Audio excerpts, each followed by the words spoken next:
तो हाय बच्चों, good morning. आज जो है क्लास 10 का फिजिक्स लाए हैं, जो उत्तर दर्पण में F बराबर r/2 को सिद्ध करेंगे।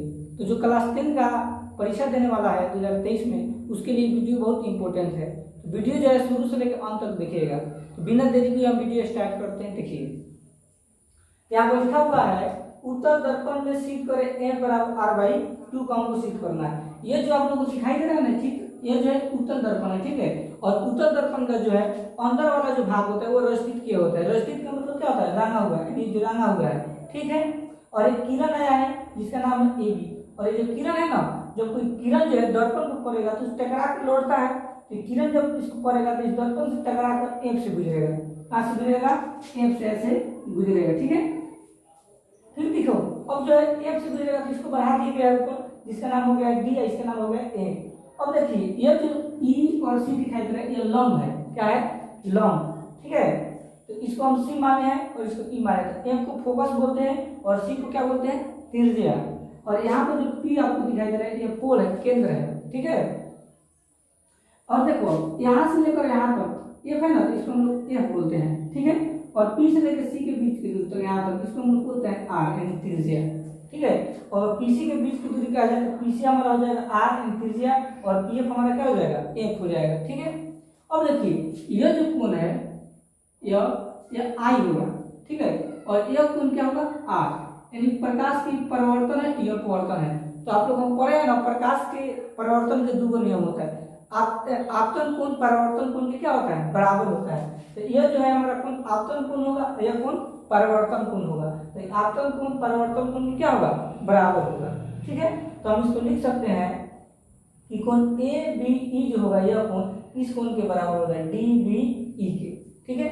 यहाँ पर लिखेंगे हम कोण ABE जो होगा, ABE यह जो कोण होगा इस कोण के क्या होगा? बराबर होगा। इस कोण का नाम क्या है? DBE। यहाँ पर लिखेंगे कोण DBE, ठीक है। अब कोई आप लोग से पूछे कि कोण ABE बराबर कोण DBE क्यों है, तो हम बोलेंगे प्रकाश के परिवर्तन के नियम है। तो यहाँ पर लिखेंगे परिवर्तन के नियम से, परिवर्तन के नियम से, ठीक है। इसको समीकरण हम A के नाम देंगे। अब देखिए यह जो कोण है इस कोण के बराबर है, ठीक है। और हम लोग मैथ में पढ़े हुए हैं कि ऐसा जो जब रेखा जाता है तो यहाँ पर जो कोण बनता है, इस कोण को हम लोग बोलते हैं शीर्षाभिमुख कोण या समूह कोण इसको बोला जाता है, ठीक है। तो यह जो कोण होगा इस कोण के क्या होगा? बराबर होगा। क्यों बराबर होगा? क्योंकि दोनों समूह कोण है या शीर्षाभिमुख कोण इसको बोल सकते हैं। तो उसी तरह देखिए यह E और C, EC एक रेखा है और DF भी एक रेखा है। ये दोनों जो कट रहा है यहाँ पर B पर, तो यह जो कोण होगा इस कोण के क्या होगा? बराबर होगा। क्यों बराबर होगा? क्योंकि ये दोनों सम्मुख कोण है, यानी आमने सामने का कोण है, इसको बोल सकते हो शीर्षाभिमुख कोण है। तो इस कोण I है तो भी कोण क्या हो जाएगा? I हो जाएगा। तो हम यहाँ लिख सकते हैं कि कोण CBF जो होगा वह कोण DBE क्या होगा? बराबर होगा। तो यहाँ पर हम लिखेंगे कोण CBF, कोण CBF जो होगा वो बराबर होगा किसके? DBE के। क्या लिखेंगे? कोण DBE। आई दोनों बराबर क्यों होगा? हम लिख सकते हैं सम्मुख कोण है, सम्मुख कोण। इसको समीकरण 2 का नाम देंगे, ठीक है। अब समीकरण 1 और 2 क्या करेंगे? तुलना करेंगे। यहाँ लिखेंगे समीकरण 1 एवं 2 से। तो समीकरण 1 और 2 को तुलना करेंगे तो देखिए यहाँ पर कोण DBE और यहाँ पर भी कोण DBE, दोनों आपस में क्या है? बराबर है। तो जब यह दोनों कोण आपस में बराबर है, DBE दोनों कोण क्या होगा? आपस में बराबर होगा। तो हम लिख सकते हैं कोण ABE जो होगा वो बराबर होगा CBF के। अब कोण ABE किसके बराबर होगा? CBF के। इसको समीकरण हम 3 के नाम देंगे, ठीक है। और देखिए कोण ABE और कोण CBF, कोण ABE का ABE, यह कोण जो है CBF यह कोण किस कोण के बराबर हो गया? यह कोण इस कोण के बराबर हो गया। अब देखिए मान लीजिए यह जो है अगर इस कोई दो समांतर रेखा है, ऐसे रेखा खींच दिया जाए, तिर्यक रेखा, तो यह जो कोण होता है इस कोण में क्या होता है, बराबर होता है। क्यों बराबर होता है, क्योंकि ये संगत कोण है, ठीक है। तो संगत कोण आपस में क्या होता है, बराबर होता है। उसी तरह यह जो कोण होगा, ठीक है, इस कोण में क्या होगा, बराबर होगा।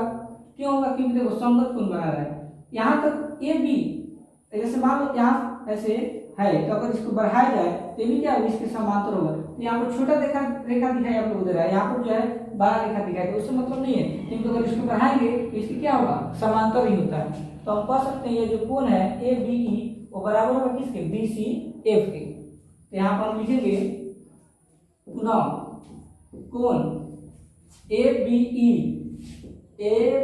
ई जो होगा वो बराबर होगा किसके, इस कोण के। तो इस कोण का नाम क्या होगा, बी सी एफ।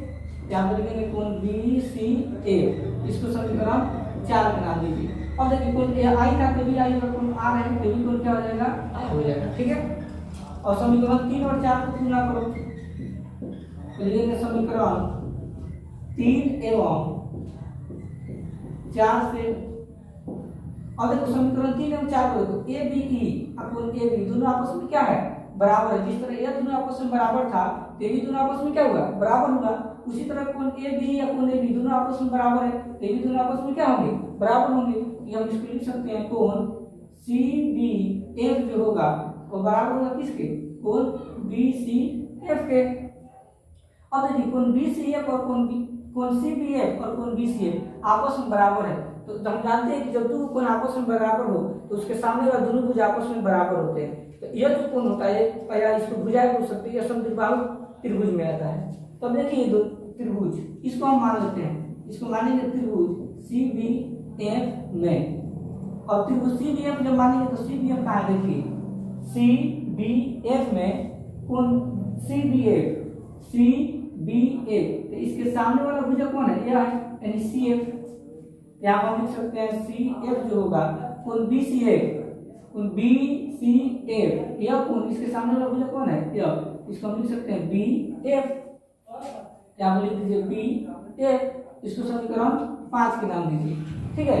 अब देखिए ये जो बी है ना, ये पी के क्या है, निकट है, तो हम इसको मानेंगे, लिखेंगे माना कि बी पी के निकट है, ठीक है।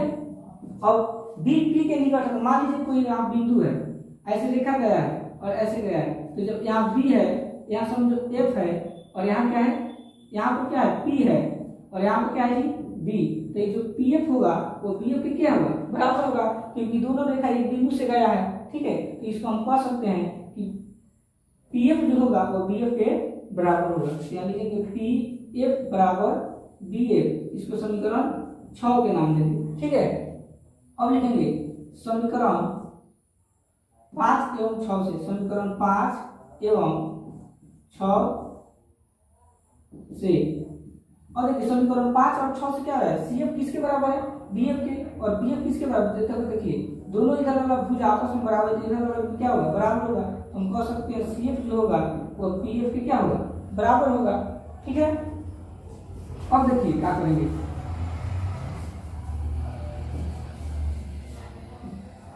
अब देखिए यहाँ सी एफ किसके बराबर है, पी एफ के। अभी सब कुछ जोड़ दीजिए। अब देखो यहाँ पी एफ है तो लिखेंगे पी एफ, यानी लिखेंगे अब P F plus P F into, और इसको जोड़ेंगे तो पी एफ प्लस क्या हो जाएगा सी एफ बराबर टोटल क्या हो जाएगा पी सी, ठीक है। यानी पी एफ इसको हम जोड़ रहे हैं और इसको जोड़ दिए, तो दोनों को जोड़ेंगे तो किसके बराबर होगा, पीसी के बराबर होगा, ठीक है। जैसे मान लीजिए यहाँ कोई रेखा, इसका नाम ए है, इसका नाम बी है, ये 2 सेंटीमीटर 3 सेंटीमीटर, टोटल कितना होगा 5 सेंटीमीटर, क्योंकि 2 3 क्या होगा 5। तो वही चीज पी एफ को और सी एफ को हम जोड़ दें तो P F plus C F बराबर क्या हो जाएगा पीसी। अब देखिए पी एफ और प्लस सी एफ, अब यहाँ पर पी एफ की पी एफ लिख दीजिए प्लस सी एफ, तो देखो सी एफ किसके बराबर है, पी एफ के, तो यहाँ पर लिख देंगे पी एफ बराबर पी सी। और एक पी एफ और एक, जैसे मान लो हम x प्लस x लिखते हैं तो इसको क्या लिख सकते हैं 2x लिखते हैं ना, तो उसी तरह पी एफ और पी एफ लिखेंगे तो 2pf होगा बराबर pc, ठीक है। और 2 है तो 2 pf, देखो pf को क्या माने हैं f माने तो f बराबर pc, p और c को क्या माने हैं r, क्या लिख देंगे r। अभी गुना आ जाएगा तो क्या होगा भाग, a बराबर हो जाएगा r/2। इसी को हमको प्रूव करना था। प्रूव है। तो यह जो था कि उत्तर दर्पण में ए बराबर r/2 है, इसको हम सीख किए। इसके पहले वाला वीडियो में हम सीख किए अवतल दर्पण में ए बराबर r/2। तो अगर वीडियो दोनों नहीं देखे तो जरूर देखना। धन्यवाद।